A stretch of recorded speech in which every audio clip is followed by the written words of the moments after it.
Hello everyone, मेरा नाम है रिया आहिर। मैं वो लड़की हूँ जो मुंबई पुलिस के सामने आ गई थी।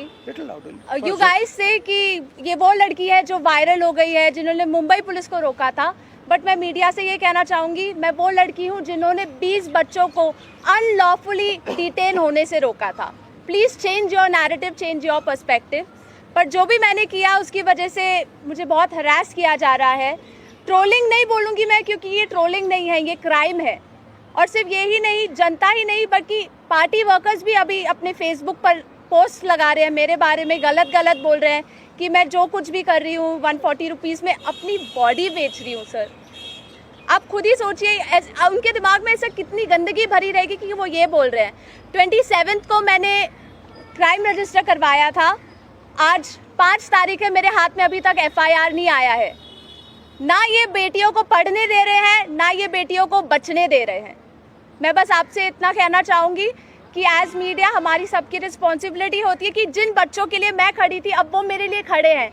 एज ए सिटीजन हमारी भी रिस्पॉन्सिबिलिटी है कि एक दूसरे के लिए हम खड़े रहें। Thank you. एक सेकंड हेलो, इनके बारे में मैं कहना चाहता हूँ। इनको पैलेट गन इंजरी हुई थी, ये थोड़ा आपको बताएंगे कि कहा जा रहा है कि पैलेट गन यूज़ नहीं की गई, ये आपको थोड़ा बताएंगे। मेरा नाम नूतन टोप्पो है और मैं झारखंड से बिलोंग करती हूँ। और प्लेट गन मैं अपने आँखों से देखी थी कि हमारे साइड गन पॉइंट किया हुआ था, और जैसे ही मैं मुड़ती हूँ ऐसे पीछे से मुझे गन फायर किया गया। और मुझे पता, अच्छी तरह से पता है, मुझे गन से ही फायर में लगी है, प्लेट गन से ही लगी है, बस मुझे ये पता है। पर जब देश में जंतर मंतर में 20 तारीख और जब अन्याय के खिलाफ हमें खड़ा होने का मौका मिले, हम खड़ा होंगे जरूर। मैं फरानाज उत्तर प्रदेश से आई हूँ। मैं एज अ ग्रेजुएशन स्टूडेंट हूँ, लेकिन हम जब 20 तारीख को जंतर मंतर पे एकदम पीसफुल होकर प्रोटेस्ट कर रहे थे, ये पुलिस के गुंडे बहुत बुरी तरीके से हमको मारे। इतने बुरा इंजर्ड करने के बाद में ये लोग हम लोगों पे ये बोलते हैं कि अगर आप कार्रवाई करोगे तो हम लोग भी डायरेक्ट कार्रवाई करेंगे।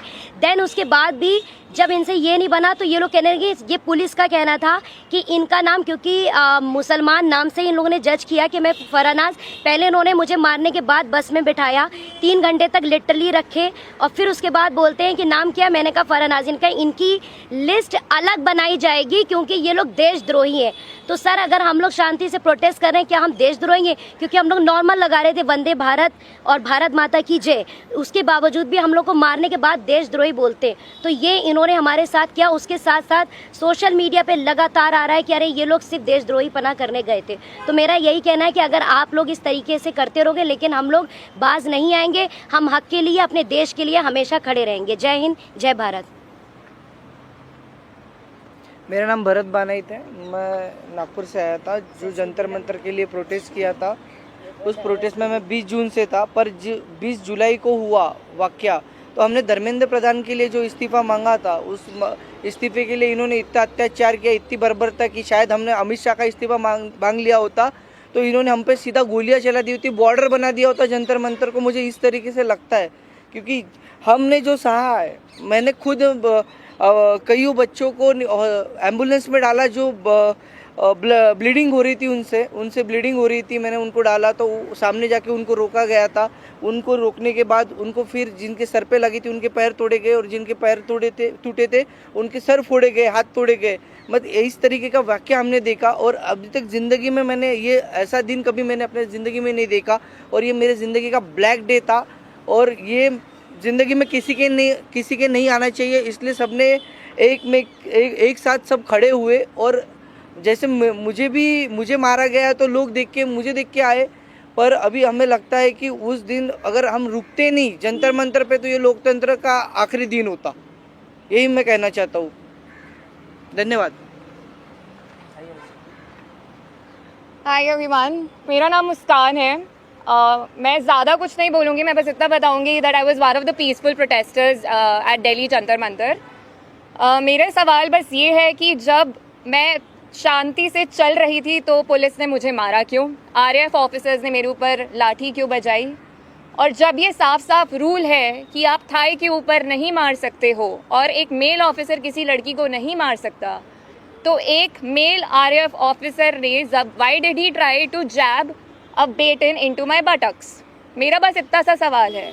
और अगर इसके लिए जिसको भी उसने ऑर्डर दिया था, अगर वो आके मुझसे माफ़ी मांग ले तो मुझे भी बहुत खुशी मिल जाएगी। एंड सेकेंडली, क्योंकि मैंने बोला कि मेरा नाम मुस्कान है, मैं एडिशनली ये भी ऐड करना चाहूँगी कि सरनेम मेरी शर्मा है। और ये मैं इसीलिए बता रही हूँ क्योंकि आजकल हर कोई मान के बैठा है कि मैं मुस्लिम हूँ और इसीलिए मुझे और ज़्यादा गालियाँ मिल रही हैं। And that does not tell anything about me, but that tells a lot about the narrative जो इस कंट्री में अभी सेट हो रहा है कि अगर इसने सरकार के खिलाफ बोल दिया तो ये तो मुस्लिम है, और जैसे ही आप किसी को मुस्लिम बना देते हो समहाउ वो अपने आप ही एंटी नेशनल कैसे बन रहा है।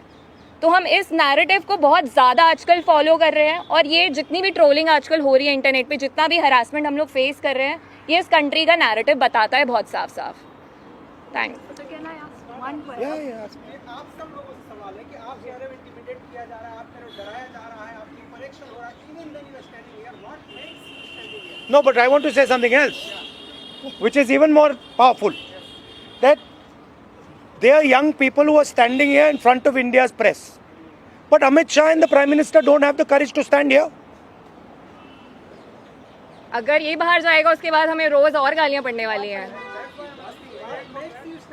They are क्योंकि Indian. कल को मेरे साथ गलत होगा, मेरे साथ कोई आके खड़ा नहीं होगा अगर आज मैं दूसरों के लिए आवाज नहीं उठाऊंगी। और ये ऐसी कंट्री है, टू बी वेरी ऑनेस्ट, जिन लोगों को मेरी सुरक्षा करनी चाहिए उस दिन मैं उन्हीं लोगों से पिट रही हूँ। So as a woman of this country, please tell me where am I suppose to go to for my protection. मुझे बस आप इतना बता दीजिए। Just 1 second. One second. मेरा बस एक सवाल है जो भी ये देख रहा है उनसे, क्या जस्टिस आपको सिर्फ तभी मिल सकता है जब आप कोई कॉन्स्टिट्यूशनल वर्कर हो, या आर्टिकल 14 के हिसाब से जस्टिस सबके लिए इक्वल है? ये मेरा सवाल है।